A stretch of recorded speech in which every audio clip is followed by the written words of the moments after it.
This is David Maxwell, otherwise known as Maxie, and I'm going to discuss the Catholic colony of Maryland. There have been multiple accounts of the foundation of Maryland. That Maryland was a Catholic only colony, that Maryland was a Catholic colony in name only, and that Maryland was strictly a Catholic colony where no one else that was not Catholic was allowed. Or was there somewhere in between that we see Maryland as a colony? So, this study is examining the early foundations of the Catholic colony of Maryland, or the so called Catholic colony of Maryland. I am going to examine some of the historical aspects and get to the bottom of the early foundations of this so called Catholic colony, or legitimately called the Catholic colony of Maryland. Now, here we see some of the people that were involved with the foundation of Maryland as a colony. The eastern part of the area of Virginia and what was actually called New Amsterdam was quite hostile. There were still Native American issues with the local settlers in Virginia who were Protestant and part of the Church of England called Anglican and later called Episcopals. The King Charles the First was a proponent of trying to get a place that Catholics could seek refuge. And why was that? If he was head of the Church of England and the Anglican Church, why would he do that? Well, his wife, Henrietta Maria, was also a Catholic and a practicing devout Catholic. Well, Cecil Calvert, or Lord Baltimore, the second one, was responsible for really setting up and founding and getting the proprietorship of Maryland. And it was named in Queen Henrietta Maria's name, Maryland. Now, as proprietor of the land, Lord Baltimore was the civil and military authority granted under King Charles I to found, to administer, and we'll get into that in just a moment. But it was really his idea and what he claimed to be a place where Catholics could seek refuge, where Catholics could work, they can live and practice their religion in harmony with the people around them. Now, the point of this, which gets very interesting, we'll discuss in just a moment. Today I'm talking to you about, as we're standing here not that far from the bank of the Potomac River on the old Wessington property, which was once part of Mount Vernon's estate, which was sold off to fund the restoration. Now, this was an area that was often kind of fought over between Maryland and Virginia. Lord Baltimore had negotiations often with this area. Now, what's interesting about it is when we discuss the Catholic colony of Maryland, there was no provisions in any documentation from the archives of the state of Maryland. And what it does say is that Lord Baltimore has the military and civil authority to govern the colony as the proprietor of that colony. He can tax, which was owed to the crown. He could also name his heirs as successors, which he did, Charles Calvert. And in one of the old maps that was acquired through the archive of Maryland, it's described as extending one way to the northerly part, which bounds to the south, and from which it is parted to the southerly bank of the River Potomac, to New York, and the most southern part to New England, which bounded northward from the Atlantic Ocean and the Delaware Bay eastward to the meridian on the first fountain of the Potomac westward. These are two of the primary sources that I was able to pull from the Maryland State Archives on their online site. The document on the left is the description of what the soldier in the previous slide read. A portion of that describes what the colony of Maryland was and where its limitations were. I was surprised on how far up north that, I guess, the seaboard was part of the description of Maryland. At the right you'll see the map of Virginia and Maryland. and it's what is on the left will describe the right pretty well. Some of the inlets that you see that are described on the left are talked about in the map on the right. But it's a pretty good description, and the description from Maryland is from around the 1670s, which is pretty good. The Maryland State Gov was a lot easier to work with than actually going to the George Washington Presidential Library. The research librarians were nice, but the site was easier to use than working with the people in person, and I was able to get a lot more from the Maryland State Archives. This is just a map to, I tried to get it a little bit closer so you could see some of the details. And this just shows the inlets, some of the areas around Maryland and Virginia. And the way it is drawn is kind of showing it from the east is in the bottom portion of the map, where the west is in the upper part. The north, as where you'll see New Jersey, is to the right side, and the south to the left side of the map. I just wanted to give you a better blow up of that map. So what was Lord Baltimore trying to do? What was the Calvert family trying to do in Maryland? Like any other entrepreneur, he was trying to make a profit.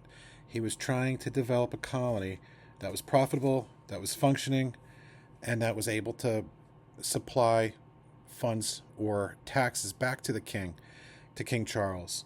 King Charles supported Lord Baltimore because he was Catholic, and his wife, Henry Marietta, was Catholic, which Maryland got its name from. Maryland was originally called New Netherlands, and parts of it were also called New Yorkshire. But in honor of Mary, it was changed to Maryland and eventually Maryland, as we Americans say today.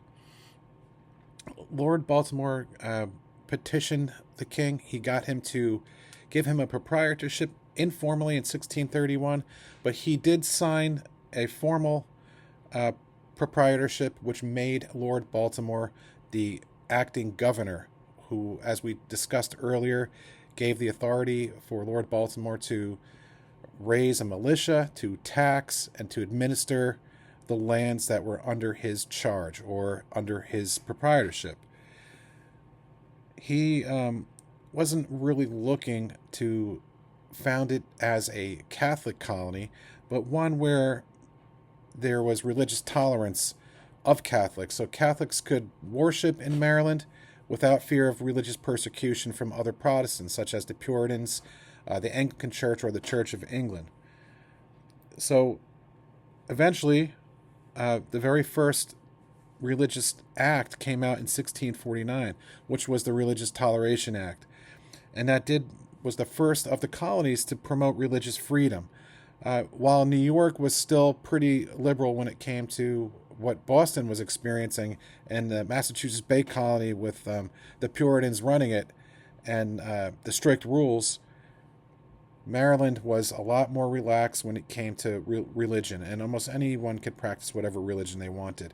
In theory, it worked, but eventually the lines were divided based on the political affiliation between who supported the crown, who supported Parliament in the English Civil War, and who was Protestant and who was Catholic. So the lines were very blurred, and at that period, Maryland fell into disrepair based on fighting. The last actual battle of the English Civil War is said to have been fought outside of Annapolis. After that happened and the lines were redrawn and Maryland and Virginia was divided across the Potomac, there were still some disputes over land, which you saw my redcoat talking about in the third slide. But exports started to work well with the colonists, and tobacco was one of their major exports. Now, during this time, looking through, again, all of the primary source documents, I found that there was nothing that specifically stated that Maryland was a Catholic colony, founded as a Catholic colony, or any of those mentions. There was a lot of mentions of Catholics in Maryland, Catholic and Protestant land disputes, Catholics legal disputes, and even with Jesuit priests. We know that the very first Catholic service was performed in Maryland and was one of as the first Catholic service performed in the American colonies. It was not that far from right off the coast of Maryland on the island. Um, the first Catholic priest was a Jesuit, and he administered this service to around, I think it was 17 families and 200 Protestants. The It was Andrew White who was the first priest to do the service, and he just from the very beginning, it was a multi-denominational service administered by a Catholic priest, something you might not even see today, except at a marriage or a ceremony like that. But otherwise, it looks like when you look at the historical records and the primary source documents, there is nothing that specifically mentions the Catholic colony of Maryland. The Catholic administration was the Calvert family, Lord Baltimore's family, who administered the Catholic colony of Maryland, or the proprietorship, from St. Mary's City, the very first capital. But other than that, there's a lot of civil proceedings or mentions in the historical record of the civil actions that took place in the 17th century, but nothing officially that mentions it as a state of Catholicism, a colony that was Roman Catholic. It may have been Roman Catholic in name, but it wasn't even that. It seems like it was Catholic administered for a multi-denominational blend of Christianity. Okay, so was it? Wasn't it? Everything that I've read has points toward the Catholic colony of Maryland only existing in name, and honestly not in name. All the source documentation that I read, the primary sources, the founders of Maryland, and the manuscripts, the provincial records, all show that there were Catholics in Maryland, that they were an active part of the community, that they interacted with other Christian denominations, but they were at first in charge of the colony and the administration in St. Mary's City. So these were all Lord Calvert's family, Lord Baltimore's family, the Calvert family. They succeeded him after he passed away, and the second Lord Baltimore and the third Lord Baltimore took charge. But the issue became that when the second Lord Baltimore died, people in Virginia started staking claims to land, Protestants, and this was around the time of the English Civil War. So, to make a long story short and to sum it up, there was a lot of documentation against the Catholic colony of Maryland, one that says that the Protestants founded it first. People like William Claiborne of Jamestown, and some others that moved into Maryland and founded Maryland, but the historical records show that the first one to be granted a proprietorship was Lord Baltimore.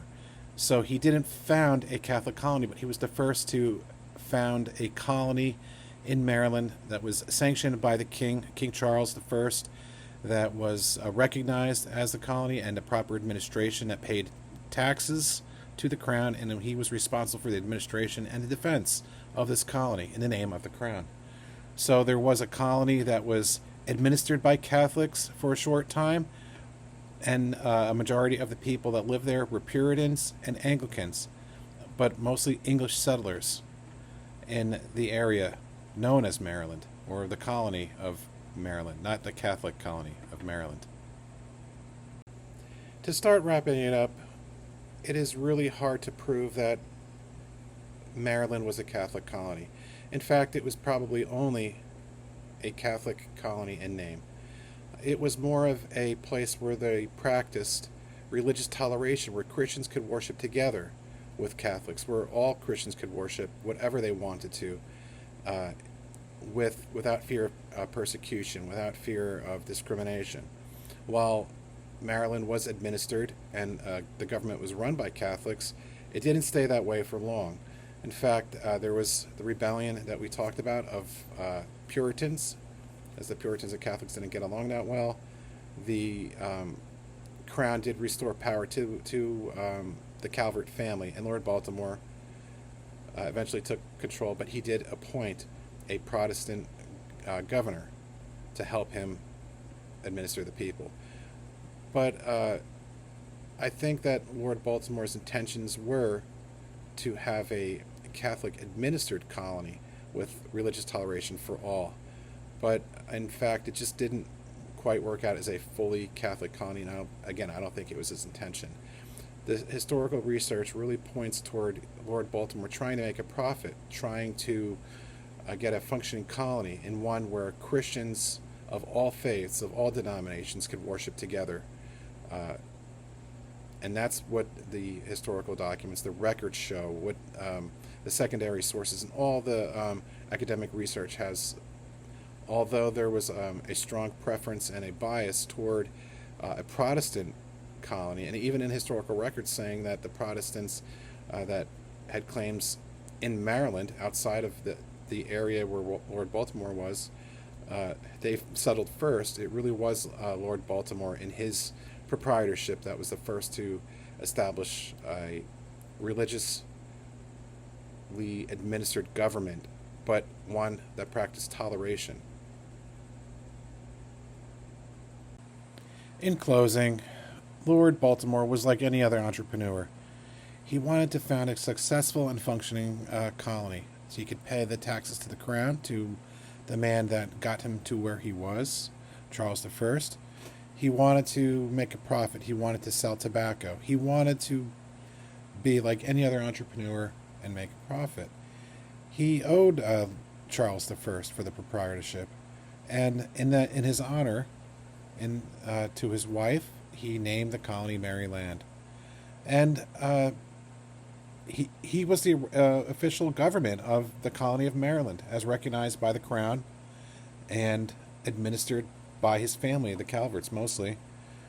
There was no real Catholic colony of Maryland. It was an English proprietorship with indentured servants, with slaves, like any other colony of the 17th century. And it was a place that was the first to practice religious tolerance, so that Catholics could go to Maryland and practice without discrimination in religious tolerance. But that was the extent of the Catholic colony of Maryland. I hope that I fulfilled the requirements for this presentation.